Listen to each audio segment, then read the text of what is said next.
दिल्ली नगर निगम चुनाव में most demanding chief minister Uttarakhand के मुख्यमंत्री पुष्कर सिंह धामी हैं। लगातार सर आपने कैंपेन किया है, सबसे ज़्यादा कैंपेन आपने किया है। आज आखिरी दिन है चुनाव प्रचार का, क्या माहौल नज़र आ रहा है? 15 साल के बाद एक बार फिर क्या नगर निगम पर बीजेपी काबिज होगी?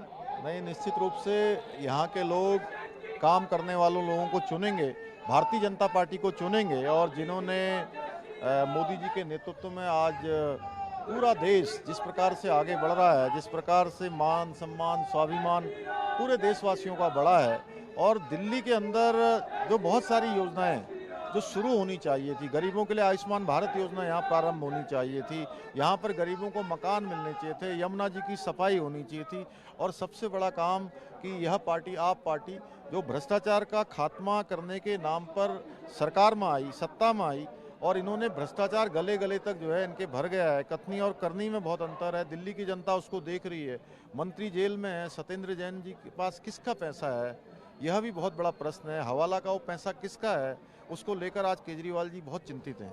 केजरीवाल जी ये भी कह रहे हैं कि 15 साल में बीजेपी ने दिल्ली में कूड़ा कर दिया, और कूड़े को साफ करना है तो बीजेपी को वोट ना दें। नहीं, यह काम तो केजरीवाल जी भी जो है जब पिछले चुनाव में आए थे, उससे पहले के चुनाव में आए थे, तो हर चुनाव में उन्होंने ये वायदा किया था कि हम यमुना जी को साफ करेंगे, हम हर घर में जो है स्वच्छता करेंगे, यहाँ पर कूड़ा हटाएंगे, यहाँ के पार्कों को अच्छा बनाएंगे, यहाँ के वातावरण को, पर्यावरण को शुद्ध करेंगे। वो कहीं कुछ नहीं हो पाया, इसलिए उनकी कथनी करनी में बहुत अंतर है। अभी अभी उत्तराखंड में चुनाव हुआ, मैं इसलिए कह रहा हूँ कि उत्तराखंड के चुनाव में भी तमाम प्रकार के वायदे लेकर केजरीवाल जी और उनकी पार्टी आई थी।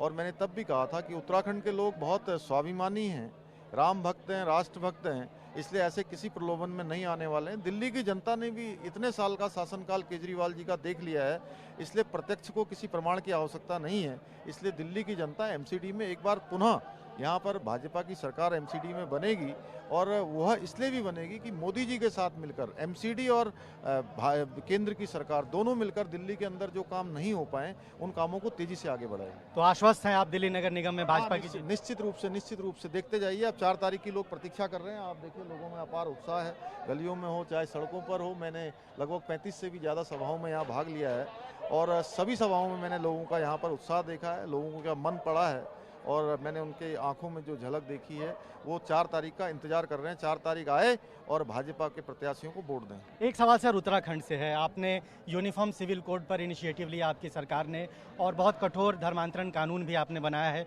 ट्विटर पर आप ट्रेंड हो रहे हैं, धर्म रक्षक धामी, क्या कहें? देखिए, आज समान नागरिक संहिता, ये चूंकि हमने इस आम चुनाव से पहले उत्तराखंड की देवतुल्य जनता के सामने संकल्प रखा था कि उत्तराखंड देवभूमि है, उत्तराखंड 2 अंतर्राष्ट्रीय सीमाओं से लगा हुआ प्रदेश है, उत्तराखंड सैनिक बाहुल्य प्रदेश है, जहां देवभूमि है, देव स्थान है, चारों धाम है, हमारे गंगा जी का, यमुना जी का उद्गम स्थल उत्तराखंड है, धर्म, अध्यात्म और संस्कृति का केंद्र है। तो यहाँ पर रहने वाले हर किसी के लिए एक समान कानून होना चाहिए, चाहे वो किसी धर्म का हो, किसी संप्रदाय का हो, किसी पंथ का हो, किसी जाति का हो। उत्तराखंड चूंकि एक ऐसा राज्य है जो समूचे भारत को जो है कहीं ना कहीं गंगा जैसी नदियाँ, यहाँ की शुद्ध वायु, शुद्ध वातावरण, वनों से आच्छादित हिमालय जो सबको दिशा देने का काम करता है, इसलिए हमने प्रारंभ किया कि उत्तराखंड में समान नागरिक संहिता का कानून लागू करेंगे। उस दिशा में हम बहुत आगे बढ़ गए हैं। एक मुख्यमंत्री ट्विटर पर ट्रेंड हो रहा है धर्म रक्षा के लिए, कैसा आप महसूस कर रहे हैं?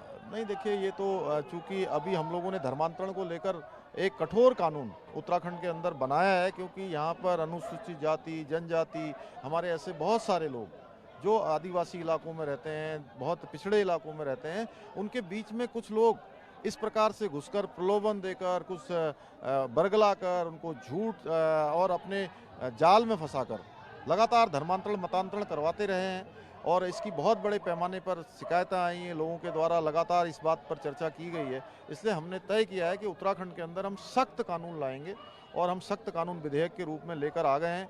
और अब कोई भी अगर धर्मांतरण करेगा तो उसके खिलाफ कानूनी कार्रवाई कठोर होगी और 10 साल की कैद भी होगी। रेडिकल सेल भी बनाएंगे सर उत्तराखंड में, क्योंकि गुजरात में कहा जा रहा है कि सरकार आएगी तो जो रेडिकल फोर्सेज हैं, एलिमेंट हैं, चाहे वो पीएफआई की शक्ल में हो या दूसरे लोग हों, उनको रोकने के लिए रेडिकल सेल बनाया जाएगा। क्या उत्तराखंड की सरकार इस दिशा में काम करने जा रही है? हाँ, निश्चित रूप से हम इस रेडिकल जो सेल है या इस दिशा में जो भी काम है, जो भी इस प्रकार की शक्तियों को नेस्तनाबूद करने के लिए, उनके मंसूबों को असफल करने के लिए हम पूरी तरह से काम करेंगे। धन्यवाद। तो ये पुष्कर सिंह धामी, उत्तराखंड के मुख्यमंत्री, और दिल्ली नगर निगम चुनाव में TV9 भारतवर्ष के साथ खास बातचीत इन्होंने की।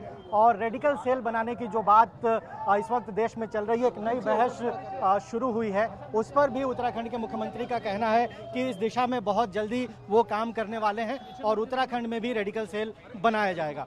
कैमरामैन अमित कुमार के साथ रजनीश रंजन, TV9।